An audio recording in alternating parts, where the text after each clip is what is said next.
Okay. Hi, everybody. We are back. Oh, there you go. Hey. Conducting business here, so don't mind me. So, yeah, it's going to be loud in the background because of the kids, so I'm not yelling at y'all. I'm just talking loud so everybody can hear me. Okay, so this video is not going to be long at all. I'm just making this video because I want to talk about a couple of things. Now, of course, when I make content and videos, it's for everybody and anybody to watch. They can take from it what they will, what works for them or what doesn't, and they can just keep going forward. But specifically, my videos are made for what we would call, or what we're calling this world, Black women, because I know that even though there are other races in this world, and my messages are made for Black people, because even though there's other races in this world, we know that as Black people, we're the ones that has the most opposition and oppression against us. So I make these videos to encourage our people, highly targeted, to encourage our people that they can also do the things that they're being told that they cannot do. Now, this is very important to me and sacred to me, because throughout having multiple children, I've learned a lot, when it came to the tricks of, the hospitals, the agenda, everything that is basically going on against us as Black women per se. So what I want to say is, for one, a lot of Black women are being tricked into getting cesarean, or what people would call C-sections. They're getting tricked into doing these things, okay? Now, one thing I learned from personal experience is that, I'm sorry, now the dogs want to bark. Everybody wants to make noise when I want to say something important. So anyways, what I've learned is that a lot of Black women are being tricked into having C-sections, okay? I know the game now due to me going through personal experiences and having that myself. So the creator led me to make this video to inform those mothers who, for one, have not had children yet, or maybe pregnant or thinking about getting pregnant, so that they can get around these things. Okay, so this video is going to be, I'm not going to say that it's promoting natural birth. I'm going to be telling my natural birth experiences, because I can't speak for anyone else. But I do want to tell those that need to understand the tricks of what they're doing in order to avoid unnecessary cesarean sections, okay? So basically, what they're doing is, for those mothers who have no idea, first-time moms or even not, that's just following the traditions of, their mothers and their grandmothers, and, oh yeah, go to the hospital and trust your doctor and only listen to your doctor. So basically what they do is, for one, when you get into the hospital, a lot of women, they take epidurals because, like I said, that's all they know. That's all they've been taught, especially in the Black community. In the Black community, it's like newer for us now that we're learning about our bodies correctly. I'm talking about in terms of having natural births and using natural remedies for healing and everything. All of our national traditions that were hidden and taken from us, we're now coming back into them. But there's still many women that are still blind and uneducated to this fact. So when you get into the hospitals, the doctors, they try to scare you and pressure you into getting a C-section. Now, it's all part of programming. They want to program you this fear of, oh, you're going to die, something's going to go wrong, all that extra mess. Stop believing it, because that's all a money scheme. Just think about it. Our ancestors, we were dropping babies in fields, picking them up and going right back to work, or running from the master, whatever the situation was. And even before then, when we was in our own motherland, you think we had hospitals? You think we had doctors and nurses? No, we had midwives, our sisters, our aunties that was helping the woman have the baby, having birth, and then taking care of the baby for her to heal. So don't fall into that program. Trust your doctor, because 9 times out of 10, your doctor don't really care about you. It's just an act just to keep that money rolling. Yes, and that's exactly what I was going to say. So I've seen things, I've read articles, I've seen YouTube videos, but I can only speak from my own experience. So from my own experience, what they do is, for those women who get epidurals, and I'm going to speak about that first, and I want to speak about the women that don't, because I have both situations, not 2 C-sections, but both situations where I was tried, to be bullied into getting it, more than one time. Now, for those who do get C-sections, this is what the doctors do. The ones who get epidurals, they get epidurals, right? Once you get the epidurals, the baby's heart rate will automatically start dropping. And a lot of times in those situations, the mother's blood pressure and heart rate will start dropping as well because of the strong drug being shot directly into your veins, obviously. So they know this stuff. But as soon as that happens, for all the women that aren't educated in that right now, as soon as the baby's heart starts dropping after getting those drugs and the mother, then they rush in and say, oh my gosh, it's an emergency. And then it's taking consideration too. Y'all not in a natural setting. Like, first y'all in this scary room. I mean, y'all might feel like y'all comfortable because y'all think, oh, the programming is you trust the hospital, you trust the doctors, you trust the nurses. They have you in the wrong position. You ain't supposed to be laying down for one. You're supposed to be in any position that is comfortable for you. There's no wrong position but laying down on your back because... during labor. Right, because you're going against gravity. For 2, I lost my train of thought. Well, I just want to make that clear because that's another thing. I'm sorry. Go ahead. And then when you start moving, oh, we lost the baby's heart rate, or it dropped because you move and their sensors is not pinking it up. The baby's heart probably didn't really drop at all. It's just you moving, and their machines that y'all trust so much is not picking up because you slightly moved at that. Yeah, and I wanted to say that during labor because I know a lot of natural videos are always like, oh, don't have baby on your back. I like to push either laying down or in that position. That's my personal decision.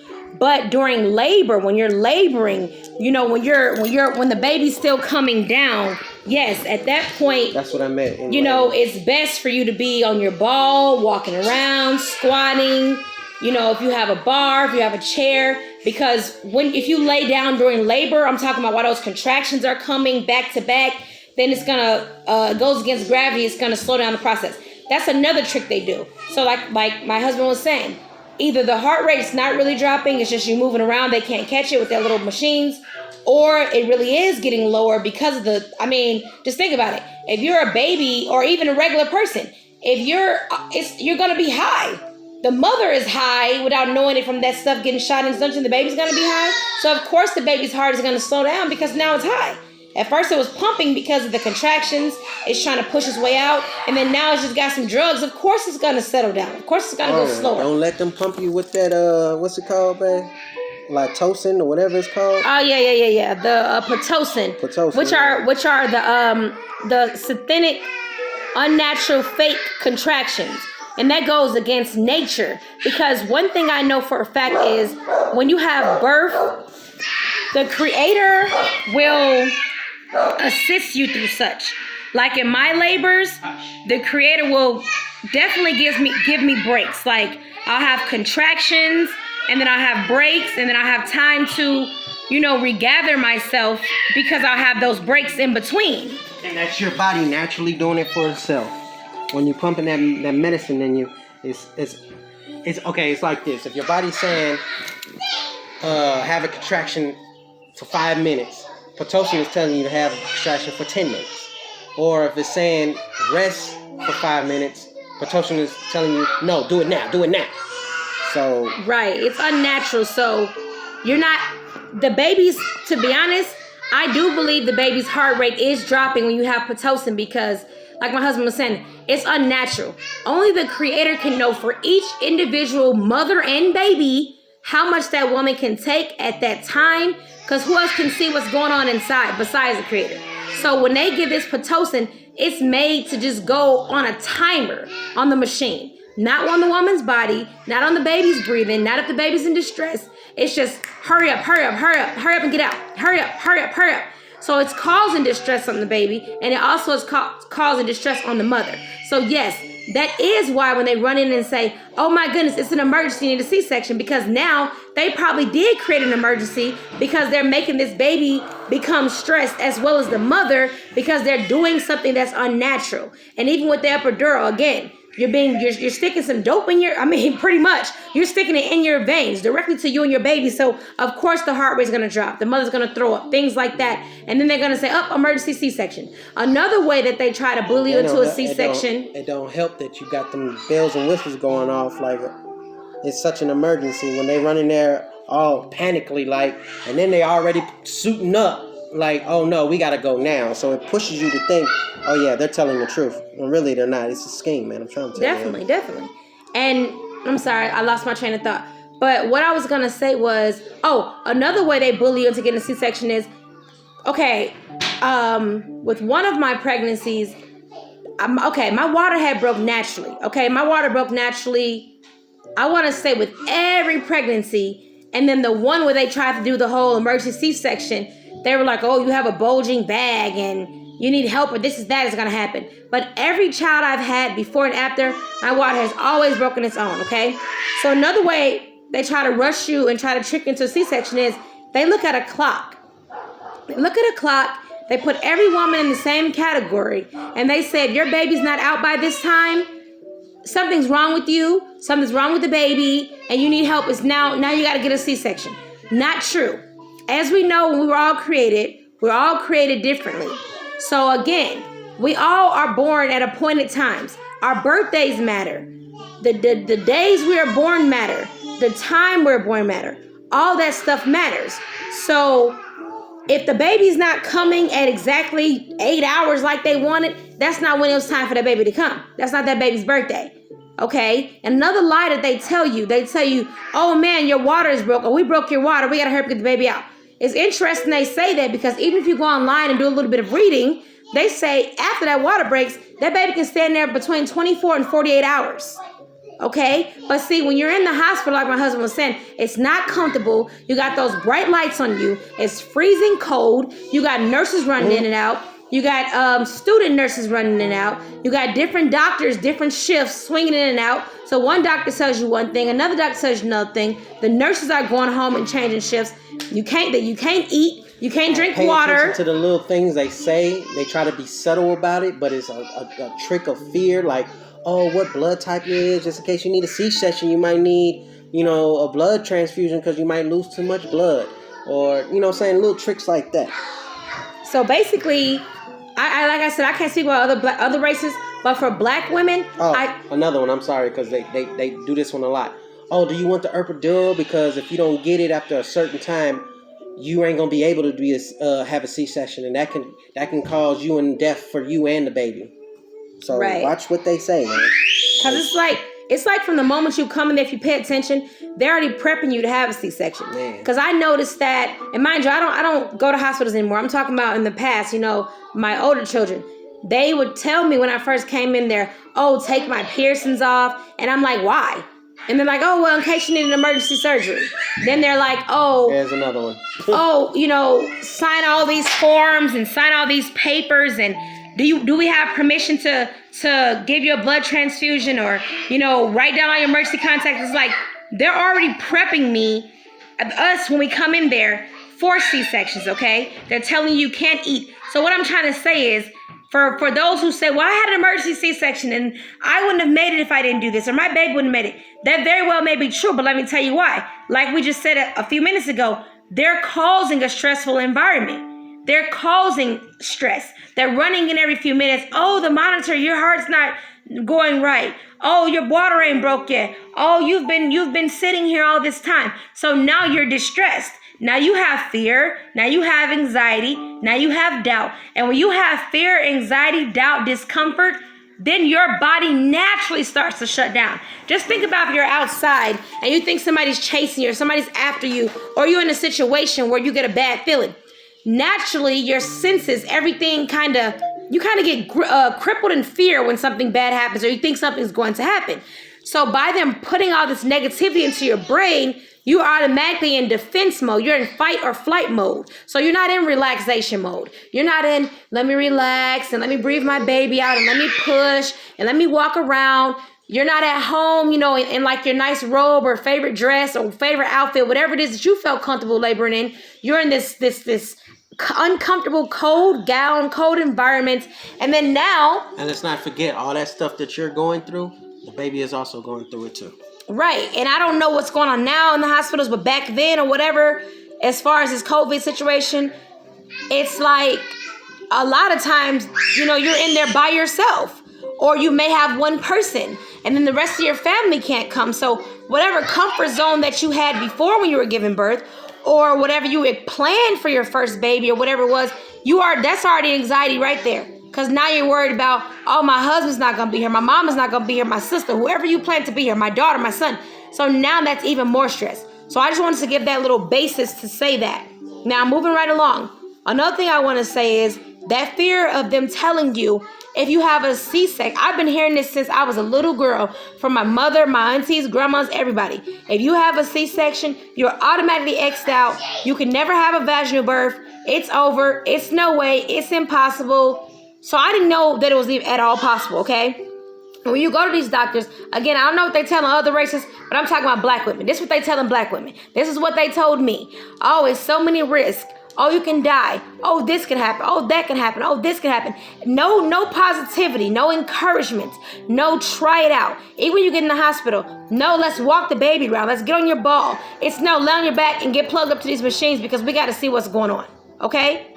So basically, what I'm saying is I can't tell everybody to have a birth at home because I don't know everybody's situation, everybody's condition.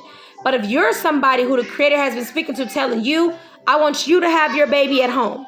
I want you to have your baby in the comforts of your home, you and your family, you and your husband, you and your children, whatever the case is. If that is the message that's being told to you, I want to tell you, do not doubt yourself. Because when it came to myself, I had no idea about this existing at all, okay? No idea whatsoever.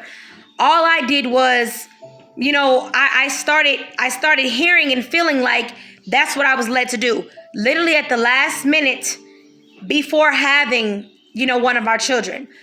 So what I want to say is if you're personally led to do so, don't listen to anyone else. Anybody negatively telling you don't have your baby at home, this is going to happen, that's going to happen. Don't even fall into that fear. You do what you got to do. This video is just to tell you that, yes, you can have a vaginal birth after a C-section. I've had 2 vaginal births, 2 vaginal home births.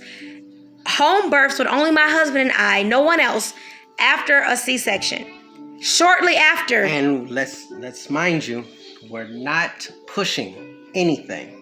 We're just saying it's possible. Do your research, do your studying, and figure it out for yourself. We're not saying do it and we're backing you up and all that stuff. No. We're just saying it's possible and we're not the only ones. Yeah, that's all I was saying. I was like I said before, I gave that, this little disclaimer because when I got that message, if those women would have not had the videos up that had vaginal birth after C-section, I wouldn't have had anyone to be like, this is unheard of. You know what I mean? Especially, as a black woman, a woman of color, I don't know if there's any or many. I know there may be, I believe